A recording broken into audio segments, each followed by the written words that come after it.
Kif qed nimxi ma' Stewart jagħmilli unur. Ex-Qar Chris Fearn għal domanda ta' Net News rigward dak li ntqal minn Stewart Healthcare fl-aħħar jiem bil-kumpanija tikkonferma li taħdidiet bejn iż-żewġ naħat fallew tort tal-gvern għaliex il-gvern kaxkar saqajh fin-negozjati dwar dan il-kuntratt difettuż. Iżda Fearn qed jinsisti li l-ħela ta' ħin huwa riżultat tal-fatt li hu qed ikun iebes. Stewart jħossu u jilmentaw li jiena nkun iebes fin-negozjati u li jiena qiegħed niġbed in-naħa tal-gvern li ma ddajani xansi li tagħmilli unur.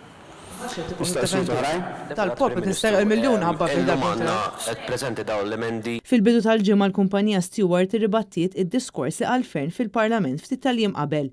Stewart fakret fid-difetti li għandu l-kuntratt tal-istwarijiet illi sar oriġinarjament ma' Stewart u li għalih qed noħorġu l-miljuni. U ma jgħidu l-kuntratt tal-istwarijiet mhuwiex vijabbli u kien difettuż sa mill-bidunet. L-isqarrija maħruġa tikxef il-kontradizzjonijiet li spikkaw fid-diskors illi jagħmel Chris Fearn fil-Parlament. Il-kumpanija tant użat kliem iebes fil-konfront ta' Fearn illi spiċċat iddur fuq il-gvern u tinsisti li għandu jkun hu illi jżomm mal-wediet illi kien għamel magħhom.